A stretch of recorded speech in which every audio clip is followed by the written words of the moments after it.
집착하지 말고 하나님께 맡기라. 집착하지 말고 하나님께 맡기라라는 제목으로 하나님 말씀 증거하도록 하겠습니다. 신앙은 관계 속에서 이루어지는 것입니다. 뭐 부모와 자식과의 관계 또는 부부 관계, 뭐 친구들 관계, 이 관계가 좋아야 된다는 것입니다. 또 관계를 통해서 신앙의 전수가 이루어집니다. 특별히 오늘은 부모와 자식과의 관계에서는 신앙 교육이라고 말할 수 있겠죠. 이렇게 불이 불을 만나면 전달이 되듯이 생명이 생명을 만나면 전달이 되고 믿음이 믿음을 만나면 전달이 된다는 것입니다. 그래서 어떻게 하면 저 사람들을 세워줄까? 그거보다 중요한 건 내가 불이 되는 거예요. 내가 생명이 되는 거예요. 내가 먼저 믿음이 살아있는 것입니다. 그러면 전수된다라는 것입니다. 그 부모의 믿음이 자녀들에게도 잘 전달이 될 수 있는 우리 그런 관점, 그걸 꼭 붙들었으면 좋겠습니다. 오늘 세 가지로 살피겠는데 첫 번째는 기억이 중요하더라. 기억하는 신앙이 돼야 된다는 것입니다. 41절을 보니까 그의 부모가 해마다 유월절이 되면 예루살렘으로 가더니, 유월절마다 갔다라는 것입니다. 이게 3대 절기죠. 이스라엘 백성들에게는 1년에 3차례씩 예루살렘 가라 이런 명령이 있었어요. 그러니까 왜 그렇죠? 이날을 기억하라고. 그러니까 유월절을 기억하라는 게 무슨 얘기입니까? 우리가 구원받는 것이 노력과 공로가 아니라 어린 양의 피다. 그걸 말하는 것이고, 또 너희들이 구원받은 것이 니네들의 노력으로 된 것이 아니라 하나님의 은혜로 된 것이다. 그러니까 유월절이 말하는 게 뭐예요? 지금으로 말하는 십자가죠. 그 예수님의 피와 은혜를 잊지 말라는 거죠. 그러니까 기억하는 신앙이라는 거예요. 우리가 시간적으로 볼 때 우리는 항상 이렇게 기도를 많이 하는 것 같아요. 하나님, 미래를 위해서 은혜를 주옵소서, 이렇게 기도를 많이 해요. 마치 한 번도 은혜를 받아보지 못하냐. 그래서 달라고 기도합니다. 구해요. 은혜를 구한다고. 근데 성경은 그렇게 접근하지 아니하고요. 하나님께서 이미 과거에 은혜를 주셨다라는 거예요. 주신 은혜를 기억하라. 그러니까 과거의 은혜를 기억하면은 오늘 그 능력이 임하게 되는 것이고, 그것이 미래의 토대가 된다는 것입니다. 그러니까 잠깐만 구하지 말고요. 구한다는 건 뭐예요? 뭐 없는 것 같이 얘기하는 거 아니에요. 근데 하나님께서 이미 주셨거든요. 주신 것을 기억하는 거, 귀중히 여기는 거. 그래서 은혜를 헛되이 받지 말라 그러는 거 아니에요. 받은 바 은혜를 잠깐 되새김질하고 그걸 가지고 더 큰 은혜를 향해서 나아가는 거죠. 다윗이 그랬죠. 다윗이 사무엘상 17장에 보면은 그 골리앗 앞에 섰을 때 그는 이렇게 얘기합니다. 37절을 보니까 과거에 사자의 발톱에서, 곰의 발톱에서 건져내셨은즉, 이 과거를 기억했죠. 그걸 기억하니까 저 블레셋 사람의 손에서도 건져내시리이다. 지금뿐만 아니라 미래를 확신하잖아요. 그러니까 신앙이 기억하는 신앙입니다. 그래서 신명기 신앙이 뭐냐? 신명기에서 제일 강조하는 게 뭐냐면 기억하라는 것입니다. 기억하고 또 기억하라. 그래서 유월절을 지키라, 명절을 지키라, 이건 뭐냐면 기억하는 신앙을 우리에게 말하고 있다는 것입니다. 그래서 우리 자손들에게 신앙을 전수하기 위해서 필요한 게 뭐냐? 예배 기억이에요. 예배. 우리 저녁 예배 같은 때도 우리 온 가족들이 다 모여서 예배 드리지 않습니까? 그 아이들이 뭘 배우겠어요? 예배 은혜를 배우고. 선교 떠나보세요. 선교 현장에 갔을 때 선교의 능력과 은혜를 기억하는 거죠.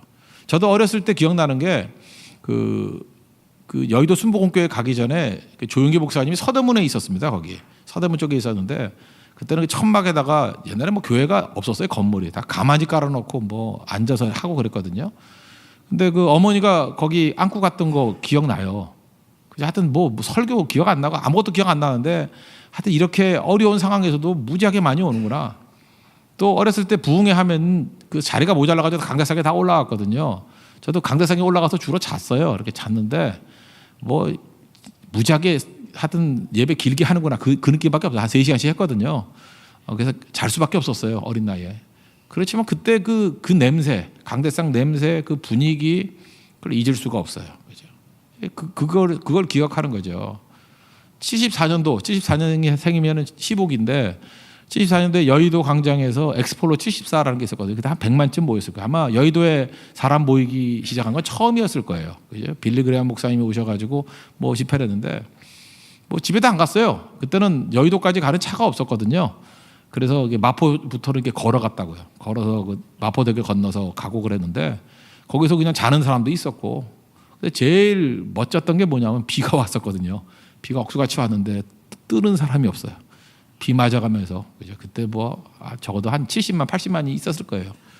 그게 잊혀지지가 않아요. 전 산기도 경험도 했어요. 영하 15도 되는데 비닐 하나 들고 가가지고, 어쨌든 우리 전도사님이 기도를 하래요. 얼어 죽지 않으려고. 그죠? 그래서 이렇게 얼어 죽지 않으려고 기도를 했죠. 계속 했는데, 이게 비닐 쓰고 기도하면요, 이렇게 뿌얘져요. 뿌얘지면서 그 안이 생각보다 따뜻해요. 막 열이 나가지고 더워가지고 구멍 뚫고 이렇게 바람 좀 들어오게 만들고 그런 기도했던 기억이 나요. 그래서 제가 전도사에서 처음으로 교사들 데리고 했던 게 뭐냐면 산기도였어요. 영하 15도 이렇게 될 때 비닐 하나 주고 기도하라는 거. 그때 그렇게 기도했던 교사들이 학생들 다 살리고 어린이들 살리고 그랬던 기억이 나요. 다 뭐냐? 기억이에요. 하나님의 은혜의 기억, 기도의 기억, 하나님이 역사하신 기억들. 그게 우리에게 큰 재산이라는 것입니다. 저는 전라북도 이렇게 가보면 전라북도에 이렇게 부흥이 있더라고요. 전라북도가 예수 믿는 사람이 참 많아요. 뭐 군산 같은 데는 군산인가요? 익산인가? 그러니까 33% 정도 예수를 믿는다 그러더라고요. 그러니까 3분의 1이 예수 믿는 거잖아요. 특별히 그런 이유가 뭔가? 지난번에 우리 교육자 수련회 갔을 때 우리가 김제에 갔었어요. 김제 금산교회. 거기도 방문했었는데 전 교육자들이 다 방문했었는데 그 금산교회는 지금도 남아있는 기역자 교회. 기역자 교회 아시죠? 가운데 목사님이 계시고 뭐 한쪽에는 남자들, 한쪽에 여자들만 있고 남녀 7세 부동석이기 때문에 기역자로 돼 있어요. 그리고 목사님이 여자 쪽 오래 쳐다보면 쫓겨났대요. 뭐 이런 거 그죠? 뭐 그런 식으로 그게 특이한 교회인데 이 교회 특징이 뭐냐면 그 테이트 선교사님이라고 선교사님이 교회를 개척을 했어요. 개척을 했는데 말 타고 가다가 개척하게 된 계기가 마방이라 그러죠. 마방에서 그 말 먹이고 말 파르고 하는데 말 그 먹여주는데 그러니까 뭐라 그러죠? 말 휴게실 뭐 그런 게 마방인 것 같아요. 그죠? 거기에 조덕삼 씨라는 집에 갔대요. 가가지고 이제 복음을 증거하는데 뭐 선교사님이 복음 증거에 뭘 얼마나 많이 하겠습니까? 그러니까 이분은 이제 부자죠. 마방할 정도면 부자였죠. 근데 거기서 예수님을 영접한 거예요. 근데 그 집에서 그 말 먹이 주는 거 도와줬던 머슴이 이자익이라는 사람이에요. 경상도에서 왔대요. 경상도는 옛날에 못 살았거든요. 그래서 흉년 때 굶어 죽을까봐 김제로 와가지고 거기서 이제 말 키우는 사람이었어요. 그죠? 이자익. 근데 거기서 예수 믿은 거죠. 믿어가지고 자기 땅 내놔가지고 교회를 지었어요. 그게 금산교회예요. 그리고 모든 거를 다 이게 베푸는 거죠. 1908년도에 최초로 장로 선교였습니다. 장로 선교했는데 그럼 누가 돼야 돼요? 이 양반이 이 사람이 될 거 아니에요. 이 조덕삼 씨가 돼야 되는데 그래서 머슴이 돼버렸네요. 머슴이 장로가 된 거예요. 그러면 어떤 일이 벌어져요? 주인이 다 뒤집어엎고 그죠? 이거 내가 준 땅이니까 없었던 걸로 해. 막 이래야 되는 거 아니에요, 그죠? 근데 그러지 않았어요. 그 머슴이 됐는데 이자익이 됐는데 일어서 가지고 조덕삼 씨가 인정했대요. 그죠? 저보다 훨씬 믿음이 더 좋다고, 그죠? 신실한 사람이라고. 이젠 더 이상 머슴이 아니라 장로님으로 잘 모시겠습니다. 그리고 나중에 이자익이라는 분이 평양신학교 가서 이제 신학 공부할 때도 돈을 다 대줬어요. 그리고 다시 공부 다 끝나고 난 다음에 내려와서 교회를 섬기게 되고. 이자익이라는 이 머슴 출신도 이 마부 출신인 사람도 이 사람도 만만치 않은 것 같아요. 1924년도에 우리 장로교 총회장이 됐어요. 총회장이. 그리고 첫 설교를 할 때 이분이 참 겸손하죠. 저는 마부였습니다. 하나님의 은혜로 여기까지 왔습니다. 그 설명 꼭 하는 거예요. 1954년도 전쟁 끝날 때쯤에 끝나고 난 다음에 은퇴를 하실 때도 역시 그 얘기했대요. 저는 마부였습니다. 하나님의 은혜로 여기까지 오게 되었고 이렇게 많은 열매를 거두게 되었습니다. 그러니까 이자익이라는 이 목사님도 참 훌륭한 분이죠. 그런데 더 훌륭한 건 뭐예요? 조덕삼이라는 이분도 나중에 또 장로님 됐어요. 근데 머슴을 섬겨줄 줄 알고, 그죠? 그리고 전혀 거기에 대해서 마음 상하지 아니하고. 그랬더니 그 동네 일대 소문이 난 거예요. 어떻게 소문이 나냐? 적어도 저 크리스찬들은 인격자들이다. 세상 어디서도 볼 수 없는 일이잖아요. 저건 인격자다. 그죠? 그리고 감동 스토리로 믿는 사람이든 믿지 않는 사람이든 감동 스토리가 퍼져나갔다라는 거예요. 그래서 제가 볼 때 전라북도가 부흥하게 된 거는 이런 스토리예요. 이걸 기억한 거거든요. 그러니까 교회는 싸우지만 않아도 부흥해요. 그거 아세요? 교회는요, 이게 생명의 공동체이기 때문에 싸우지만 않으면 그냥 저절로 성장하게 돼 있어요. 부흥하게 돼 있다고. 근데 이 교회는 싸움이 있을 수가 없죠. 왜요?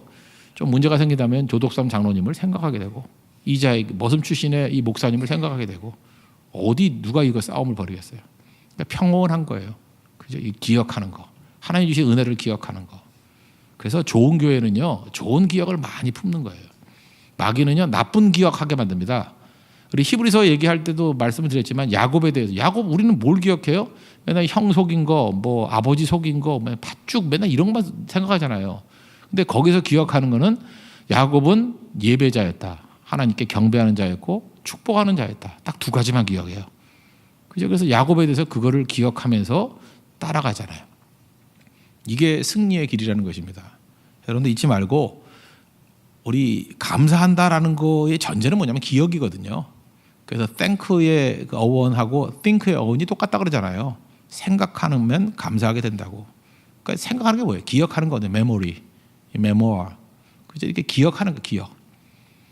6월절을 주신 목적이 우리를 하여금 기억하게 만드는 거라고. 그래서 자녀에 대해서도 기억을 심겨주는 거고 기억하게 만드는 것입니다. 다윗같이 되려고 그러면 사자의 발톱에서 고메의 발톱에서 승리했던 것을 기억하는 거예요.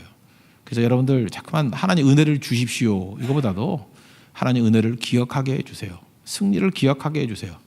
여러분들 기억이 있는 또 기억을 전수하는 그런 좋은 교육의 전수자 되는 축복이 임하기를 바랍니다. 그리고 두 번째는 뭐냐면 내가 집착하지 말고요. 하나님께 맡기라는 것입니다. 여기 42절 보니까 예수님이 12살 되었을 때 이제 6월절에 데리고 갔습니다. 그러니까 왜 그랬냐 하면은 유대인들은 12살부터가 성인입니다. 우리나라는 법적으로 몇 살부터 성인이죠? 뭐 19금 그러는 거 보니까 19살 아닌가요? 18살입니까? 우리나라는 성년은 언제로 쳐요? 성년의 날 그럴 때는 또 20살이 돼? 뭐가 맞아요? 뭐 18살 주민등록증은 18살이 나오나? 잘 모르겠어요. 19살이에요? 뭐 19금은 또 뭐야? 예, 잘 모르겠어요. 18 같기도 하고 19 같기도 하고 20. 하여튼 우리나라는 그쯤이에요. 국가적으로는. 근데 우리 교회에서는 교회 법에는 14살이에요. 14살부터 입교할 수 있고 세례를 받을 수 있어요. 성인으로 쳐주는 거거든요. 근데 유태인들은 12살이에요.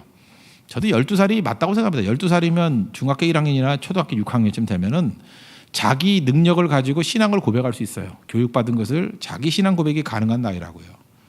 우리가 14살이라 그런 거는 중2나 중3쯤 되는 거거든요. 그때에 비로소 자기 신앙 고백이 가능한 나이가 됐다라는 거예요. 그래서 12살이 될 때, 14살이 될 때 이때 꼭 해야 될 일이 뭐냐면 하나님의 임재를 체험하고 자기 신앙 고백이 있도록 만드는 거, 이게 꼭 있어야 된다는 것입니다. 근데 이게 부모들이 이게 아이들을 좌지우지하려고 그러니까 문제가 되는 거예요. 우리 중학교 2학년이 무섭죠. 중학교 2학년 때문에 김정은이 못 쳐내려온다 그러는데 그 정도로 중학교 2학년이 무서워요. 중학교 2학년들은 뭐 조짐이 보이잖아요. 제가 중학교 2학년 엄마 아빠들한테 얘기를 한번 들어봤어요. 그랬더니 뭐 애들이 이제 논리적으로 자꾸만 이렇게 반박을 한대요. 근데 엄마는 섭섭한 거예요. 이게 어떻게 키웠는데 이 자식이 자꾸만 이렇게 그 논리적으로 나오나. 그런데 그 논리적으로 나오는 이유가 뭐냐면 자기 생각이 있다라는 거거든요. 독립적인 거예요. 그 논리를 가지고 하나님 앞에 굴복하는 걸 빨리 배워야 돼요. 저는 그런 의미에서 초등학교 교육 되게 중요하고요. 특별히 중학교 교육이 너무너무 중요한 것 같아요. 중학교 때. 그때 하나님을 만나야 돼요. 그 틀 잡아야 되고 늦어도 고등학교 때. 이 티네이저들 변화시키는 것이 너무 중요하다는 것입니다. 그래서 그때는요. 이렇게 막 논리적으로 도전하고 하는 것들에 대해서 나쁘게 얘기하면 안 돼요. 그거 받아줘야 된다고요. 저도 강아지 키우지 않았습니까? 강아지 어렸을 때 보면은 잠깐 물어뜯어요. 그래서 너 왜 그러냐? 그랬더니 아니, 개가 얘기한 건 아니에요. 그 개 보는 병원에서가 이가 가려워서 그렇다. 이가 가려워서. 그러니까 애들도 마찬가지예요. 이게 논리가 가려운 거예요. 그러니까 잠깐 이상한 질문하고 하는 거죠. 그때 그 질문에 대해서도 대답도 해주고, 그죠? 그 과정을 잘 돌봐줘서. 자기의 하나님을 만나야 돼. 나의 하나님을 만나야 된다고요. 그게 꼭 필요하다는 것입니다. 아이들에게 너무너무 필요한 것 같아요. 우리 쥐들도 뭐 갉아먹고 그러잖아요. 이가 가려워서 그렇다라는 거예요. 그거 꼭 해야 되겠죠. 그리고 여기 부모님들도 많이 계시는데 또 부모 되실 분도 있는데 여기 43절 보세요. 그 예루살렘에 머무셨더라. 부모는 이를 알지 못하고. 그 아이들을 키우다 보면요. 사춘기쯤 되면 알지 못하는 때가 있습니다. 그죠? 모르는 영역이 생겨요. 어렸을 땐 다 알죠. 깐난하게는 애에 대해서 일거수일투족 다 알잖아요. 초등학교도 알죠. 자기 그 통제 안에 있으니까. 그래서 성인이 됐다는 건 뭐냐면요. 알지 못하는 부분이 나오는 거예요. 근데 이게 부모들이 애들 다 망쳐버리거든. 제가 그 악동 뮤지션 얘기했잖아요. 그 걔네들은 부모들이 손 안 대가지고 인물이 나왔다고. 오히려 하나님께 맡기니까 애들이 인물이 나오잖아요. 그 선교사님들 바빠가지고 애들 교육 못 시켰대요. 그러니까 하나님께 맡기니까 그런 작품이 나오잖아요. 부모가 애들 망치게 만드는 경우도 되게 많아요. 자기 통제하에 두려고. 여기 보니까 분명히 그러잖아요. 알지 못하고 알지 못하는 부분이 나오는 거에 대해서 이거를 인정해야 됩니다. 그리고 쫓아다니면서 빨리 얘기해. 어디 갈 거야? 뭐 할 거야? 그 심지어 그 20대가 넘어섰는데도 불구하고 무슨 뭐 그 치맛바람이 있어가지고 마마보이 만들고 마마걸 만들어 버리면 안 되죠. 그죠? 어디 갈 거야? 뭐 할 거야? 이미 성인인데 성인은 자기가 결정해야 되거든요. 자기가 하나님 앞에서 뭘 해야 될지를 알아야 되는 거죠. 그거 안 하니까 어떤 일이 벌어져요? 하나님께 맡기질 못하니까 자꾸만 이게 잔소리하는 거죠. 떠나 보내는 게 참 힘든 겁니다. 근데 떠나 보내는 걸 잘해야 이길 수 있다라는 거예요. 그래서 잠깐 내가 하려 그러면 안 되고요. 우리 자녀들을 내가 하려고 한다고 다 아는 게 아니에요. 맡기는 거예요. 저는 그 우리 교회도 그런 것 같아요. 제가 이제 목회를 하다 보니까 목사가 성도들을 너무 많이 알면요 부응이 안 돼요. 참 이상해. 그 개척교회 있다니까 다 알잖아요. 이렇게 뭐 다 아는데 아는 사람이 많으면 많을수록 교회는 어려워져요. 왜냐하면 아는 것 갖고 안 되거든요. 그래서 이게 빨리 부응이 되든지 아니면 목사가 이렇게 교인들에게 좀 덜 하고 하나님께 시간을 많이 보내면은 자기도 모르게 하나님께 맡기게 돼요. 제가 컨트롤 못 하잖아요. 그러니까 교인이 더 많아져야 돼. 그래서 아예 몰라야 돼요. 그죠? 이게 잘 컨트롤이 안 되는 거예요. 사생활에 대해서. 그 하나님께 맡기잖아요. 하나님께 맡기면 하나님이 훨씬 더 잘 양육시키셔요. 그 잊지 말라고요. 우리 자녀들도 마찬가지예요. 자녀들도 아무리 몇 명 안 되는 자녀지만 그 쫓아다니면서 뭐 하는지 알라 그러고 잠깐 그러면은 애들이 크질 못해요. 반드시 하나님께 맡겨야 돼요. 부모님들 맡겨야 작품이 나와요. 손에 쥐고 있으면 바보 되는 거예요. 바보. 우리 다 알잖아요. 쟤는 부모 때문에 바보 되고 있다고. 자기 손을 떠나야 된다는 거예요. 예수님이 어디 있는지 알지 못했다. 이거 상당히 상징적인 의미가 있다는 것입니다. 몰라야 되는 거예요. 이거는 부모와 자식 간의 관계뿐만 아니라 부부도 마찬가지인 것 같아요. 가끔마다 이렇게 교제라거나 뭐 신혼 때니까 그렇겠죠. 신혼 때니까.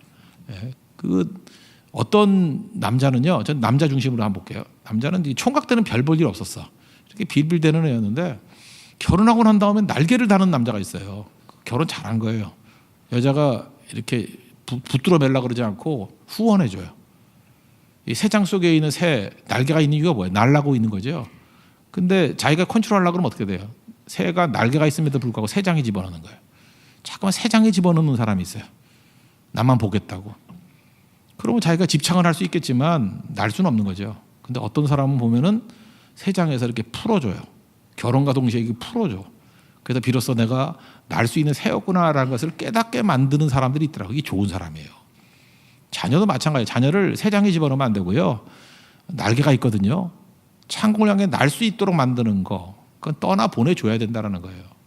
그게 너무너무 중요하다는 것입니다. 그러기 위해서는 하나님께 맡겨야죠. 맡기는 게 있어야만 반드시 그런 일이 있을 수 있다라는 것입니다. 그래서 사람을 이게 변화시킬 때 꼭 붙들어야 될 게 뭐냐 하면요. 말만 하세요. 말만. 너 이렇게 됐으면 좋겠다라고 하는 기준. 말만 하고 변화시키려고 그러면 안 돼요. 사람은 잘 생각해 보세요. 나도 나를 변화시키지 못하는데 내가 누굴 변화시키겠어요.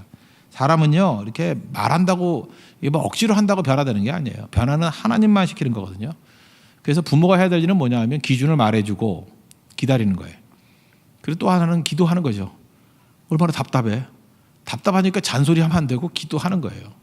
엎드려 기도하는 거예요. 그러면 그때 놀라운 변화가 나타나기 시작한다는 것입니다. 사실은 그날 여자애들은 잘 모르겠어요. 제가 남자이기 때문에. 남자는 이래요. 남자는 어떻게 크냐 하면은 저도 사춘기가 있었잖아요. 제가 이제 기억을 한번 복기해 봤어요. 내가 어땠는가 했더니 그래서 이제 부모님이 뭐 특별히 이제 어머니가 주로 그런 얘기를 많이 하는데 뭐 예를 들어서 10시까지 들어와 이렇게 얘기했다고 합시다. 그럼 남자들이 절대 10시에 안 들어와요. 미쳤어 10시 들어가게? 예. 그래서 눈치를 딱 보는 거예요. 10시 한 30분에 들어가요. 그러면 욕하기도 뭐하죠. 10시 30분 정도 늦었다고 욕하기도 뭐하고 그렇다고 또 약속시킨 것도 아니고 그렇게 재보는 거예요. 그리고 한 번은 11시 한번 들어가 보는 거야. 어떤 반응을 보일까. 11시에 들어가면 뭐라 그래요. 너 이렇게 늦게 왔어. 그러지만 밥은 줘요. 근데 11시 반응하니까 밥을 안 주더라고. 그러니까 10시까지 가야 돼. 이렇게 재보는 거예요. 그래서 이거는 이제 딴 사람들 불순종이라 그럴지 모르지만 저는 운신의 폭을 넓혔다 이렇게 생각을 했거든요.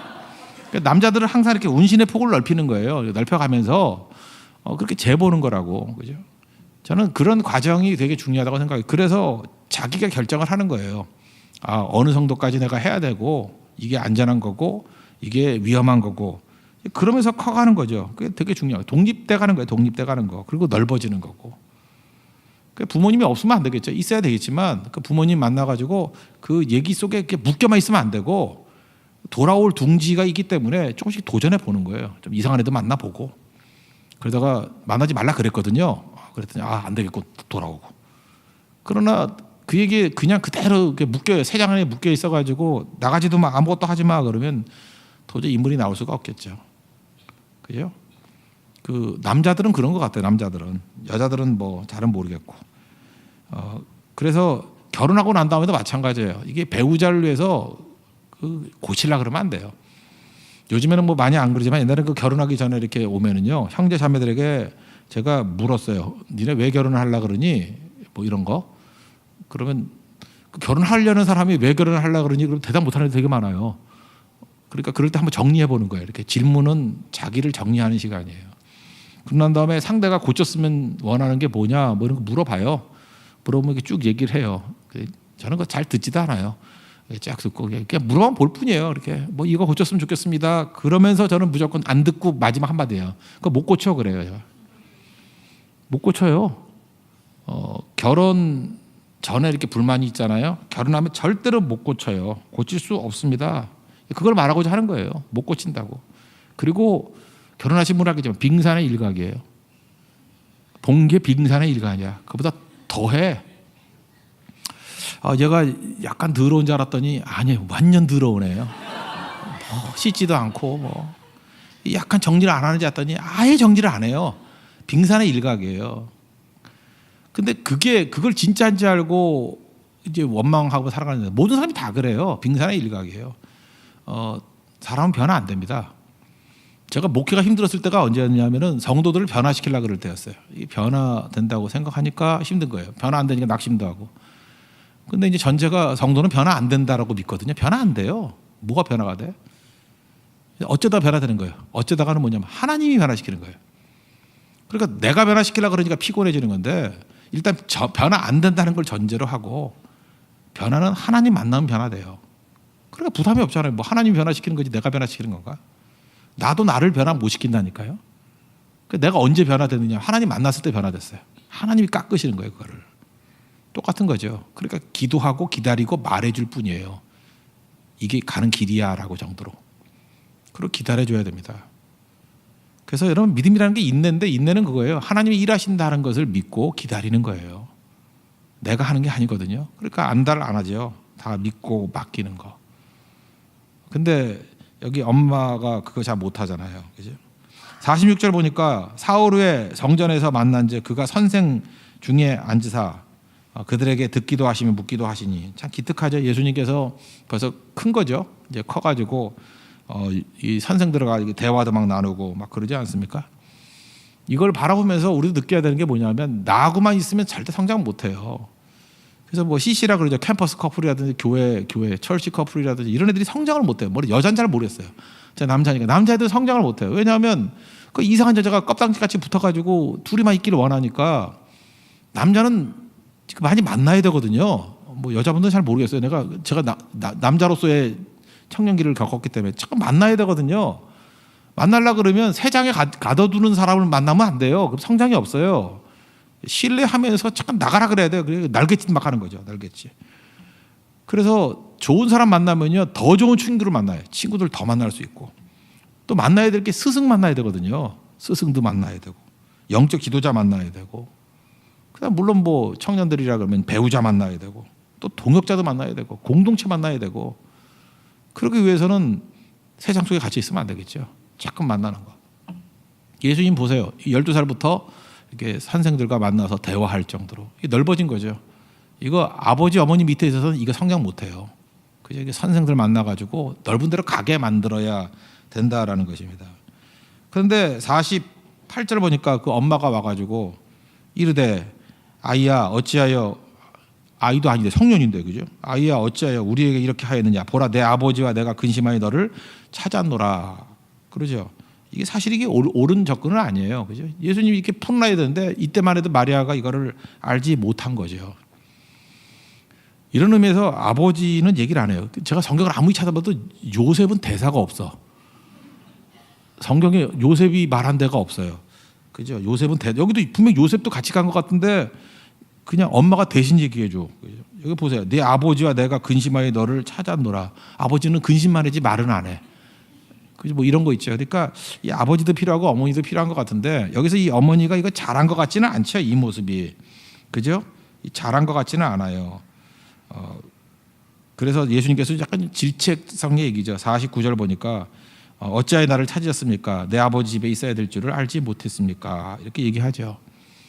이때만 해도 마리아가 아마도 좀 미숙한 엄마였다고 좀 보는 거예요. 자기 자녀인 줄 알았거든. 성인 됐으면 하나님의 자녀라는 거 잊지 말아야죠. 예수님의 이 말씀을 똑같이 적용해야 된다고 생각합니다. 아버지 집에 있어야 된다.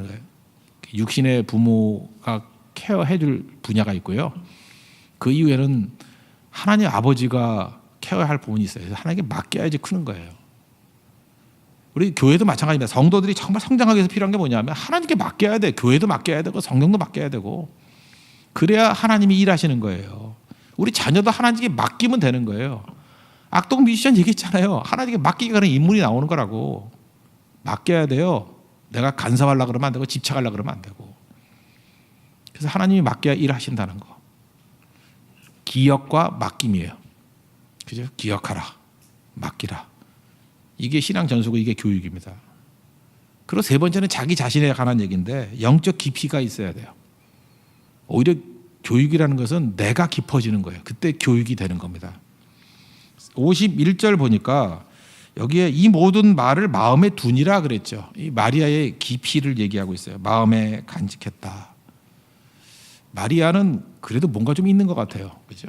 마음에 간직하고 그 다음에 기도하고 그랬겠죠. 여러분 자녀들에게 또는 이 피교육자들에게 제일 나쁜 것 중에 하나가 뭐냐면 뻔하게 보이는 거예요. 우리 자녀들에게 우리 엄마나 아버지가 너무 뻔하게 보이면 안 돼요. 뻔한 엄마들한테는 작품이 안 나와요. 옛날에는 엄마들이 못 배웠어요. 초등학교도 못 나오고 그런 엄마들 되게 많았거든요. 무식한 엄마들 많았거든요. 자녀들 어떻게 키우는지 알아요? 뻔하지 않은 엄마의 특징, 그냥 엄마로만 합시다. 아버지도 그렇겠지만 우리가 좀 이해하기 편한 건 엄마니까 희생과 기도가 있으면 깊어져요. 엄마가 막 희생하는 거예요. 그러면 뻔하지 않아요. 이 뻔하다는 건 뭐예요? 이렇게 예측 가능한 거 아니에요. 저렇게 나올 건데 하는 거. 근데 희생하면 깜짝 놀라는 거예요. 이런 반응이 있네? 뭐 이런 거. 그리고 기도하면요. 뭔지 모르는 아우라가 생겨요. 기도하는 사람은 해석이 안 돼. 저 어떻게 될지 몰라요. 다니엘이 기도하니까 어떻게 될지 모르잖아요. 기도 안 하면 뻔하죠. 사자고리 집어넣는다 하면 플리즈 하고 싹싹 빌죠.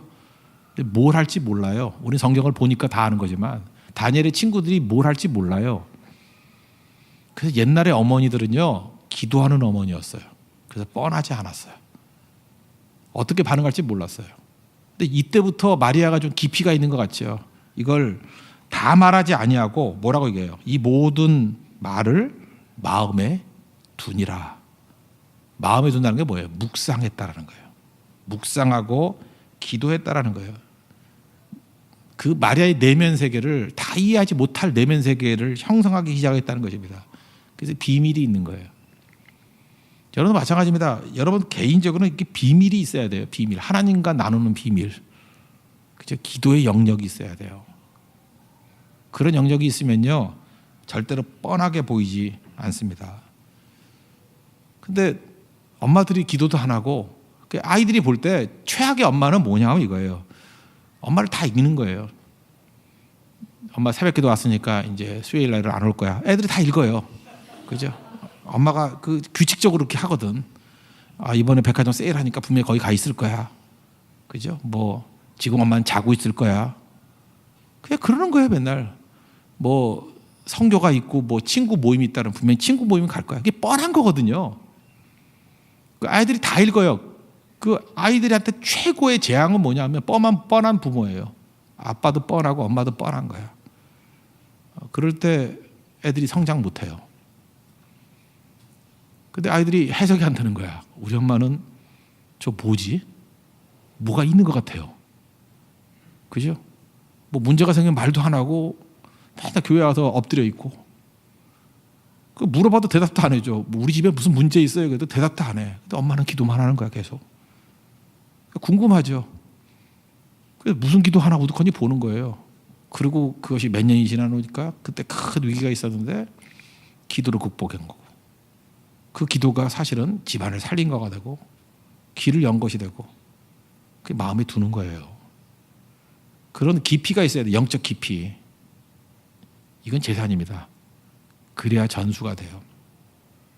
여러분 어떤 교회 갔더니 이게 한 10분만 둘러봐도 뻔한 교회 그거는 그 영성이 없는 교회는 다 파악이 돼요. 이거 뻔하다.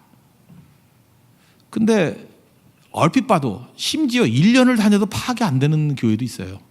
이게 도대체 뭐지? 여기 무슨 힘으로 이런 게 나오지? 뭐 이런 거요. 그죠? 도대체 무슨 힘이 이렇게 헌신하게 만들고 이렇게 성격하게 만들지? 이렇게 예배하게 만들지? 알았다고 생각하는데 또 모르는 부분이 나오는 거예요. 그런 깊이는요. 기도와 희생이에요. 희생이에요. 거기서 나오는 거예요. 거기서 깊이가 나오는 거예요.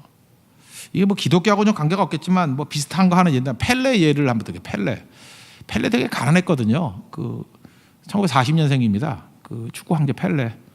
브라질에서 빈민가에서 태어났어요. 근데 이 사람이 지금도 축구 그러면 펠레 생각나고 지금도 축구에 관해서 펠레가 몇 마디 하면 이게 영향력이 있다고 지금도. 왜냐하면 이 사람은 극복한 사람이거든요. 이렇게 쉽게 말할 수 있는 부분이 아니에요. 그 이유가 뭐냐 하면은 이런 거예요. 그 나이지리아, 그 아프리카 있죠. 나이지리아에서 내전이 벌어졌어요. 근데 양쪽에서 반란군하고 정부군이 이틀 동안 휴전했어요. 펠레 나오는 월드컵 보려고. 이게 유명한 사건이에요. 전쟁도 안 하고 이거 보고 전쟁하자고. 그래서 서로 같이 TV 보고 그 다음 또 전쟁하고. 예. 그랬다고요. 그 유명한 얘기예요. 1950년에 우리나라 한국 전쟁이 일어났을 때 아니야 50년 70년에 그 월드컵 처음 나왔을 거야 아마. 나이가 10대였을 거야. 20살에. 그리고 그 당시에는 이제 이태리가 되게 잘 사는 나라, 이렇게 축구로 잘 사는 나라였거든요. 그 당시 100만 불로 스카우트 한다 그랬더니 브라질 국회에서 국보기 때문에 내줄 수 없다라는 결의안을 내줬어요. 그래서 산토스 팀에서 돈 그만큼 주고 유지하게 만들고 그랬다고요. 이 펠레 이름이 에드손 아란테스도 이름이 너무 이상해요. 그죠? 나시멘토 이게 이름이에요. 에드슨 아란테스도 나시멘토 이거 이 이름이라 그러면 이게 이름이 기억나겠어요? 김수한문 거북이와 두루미 이거하고 똑같은 거지. 그죠? 이거 어떻게 외우겠어요? 이걸. 근데 펠레는 뭐냐 하면은 포르투갈 말로 발이란 뜻이에요. 발. 펠레가 발이에요. 발. 그러니까 얼마나 발을 잘 썼는지. 두 칸인 집에 방 두 칸인데 12명이 살았대요. 무지 가난했죠. 그래서 할 수 있는 게 그냥 모든 걸 발로 찼대요. 그게 펠레예요. 근데 공이 있으면 공은 일정하잖아요. 근데 모든 걸 차야 되는데 이렇게 뭐 뚫뚫 말아가지고 공같이 만들어서 했으니까 이게 무게가 매번 틀리더라는 거예요. 조건이 틀린 거예요. 그래서 어떤 조건이 되더라도 그걸 금방 캐치해가지고 찰 수 있어야 되는 거예요. 그러니까 감각이 더 뛰어난 거예요. 악조건이 능력이 돼버린 거예요. 모든 뭐 공 무게가 달라도 똑같은 방향을 차는 법을 연습했대요. 그리고 당시만 해도 세계 축구의 대세가 수비였거든요. 이태리 축구가 잡았으니까 수비였대요. 그런데 수비는 무슨 수비야? 그죠? 이렇게 깡통 차듯이 막 차는 거 해서. 그래서 펠레 이후에 공격 축구로 다 변화가 됐답니다. 그리고 12살 때 처음으로 축구화 신었대요. 맨발로 이렇게 잘하는 사람이 축구화 신어놓으니까 뭐 날라다닌 거죠. 그때부터 16살에 산토스 최고 득점왕이 됐고 뭐 하여튼 29살 때 1000번째 골 넣었대요. 그래서 경기 참여한 게 한 1300번쯤 되는데 1300골 정도 넣었대요. 그러니까 게임당 한 골씩. 게임당 한 골씩 넣는 게 얼마나 힘드냐 하면요. 손흥민이 걔가 10게임당 한 골씩 넣잖아요. 그죠? 그러니까 게임당 한 골씩 넣는다는 게 막 몰아넣을 땐 막 4골도 넣고 막 그런 거 아니에요? 그러니까 엄청난 거였죠. 근데 펠레가 왜 이렇게 유명해졌냐 하면은 환경적인 어려움들을 딛고 이해가 안 되는 거죠. 축구화도 없는데 저렇게 하느냐. 그 안에 신비감이 있는 거예요. 하나님께서 여러분들, 저는 펠레 보면서 이런 생각을 해요. 우리 주변에 있는 환경 갖고 얘기하는 게 아니라 하나님 의지하는 백성이 그 영성이거든요. 그 고난을 이기고요, 희생할 줄 알고요, 기도하고 역경을 극복하면 그 안에 묘한 사람들이 감동이 있어요. 그래서 지금도 축구 끝난 인생이지만 연세 드셔가지고 그저 펠레의 말에는 신비감이 있고 힘이 있는 거라고요. 이게 교육이에요. 많은 축구하는 사람들이 펠레 본받잖아요. 이게 교육이 이런 거라고요. 우리도 영적 펠레가 돼야 된다고요. 공이 없어서, 축구화가 없어서. 그래요. 우리 다 부족해요. 뭐 말이 안 되는 조건이잖아요. 근데 기도하면 하나님이 일하셔요. 그리고 고난을 극복하는 과정 속에서 거기서 파워가 나오는 거예요. 그게 교육입니다. 우리 하나님 앞에서 이런 신앙의 전수가 있는 우리 하나님의 거룩한 백성 되기를 바랍니다. 그래서 우리의 삶 자체가 메시지가 되기를 원합니다. 신앙교육이란 건 뭐냐? 우리 나부터 시작하는 거예요. 기억하는 거예요. 하나님 기억하게 해주세요. 그리고 내가 컨트롤하는 게 아니고 하나님께 맡기는 거예요. 기억하라, 맡기라. 그리고 딴 사람 얘기가 아니야. 내 얘기야, 내 얘기. 내가 말씀을 가슴에 품고 내가 극복하는 모습들을 보여주는 거예요. 그게 교육이에요. 내 몫에 태인 십자가가 있잖아요. 우리 가까이에 주어진 일들, 그거 이겨나가면 그게 교육이에요. 한나가 자기에게 주어진 과제들을 이겨나가면서 그게 교육이 됐죠.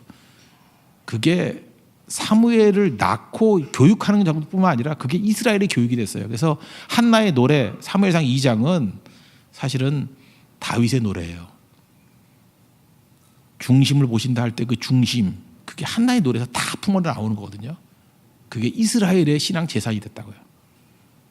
우리도 뻔한 존재가 아니라 하나님 앞에서 이런 중심이 살아있는 우리 믿음의 신실한 영혼 되기를 축원합니다. 예, 모두 다 자리에서 일어나겠습니다.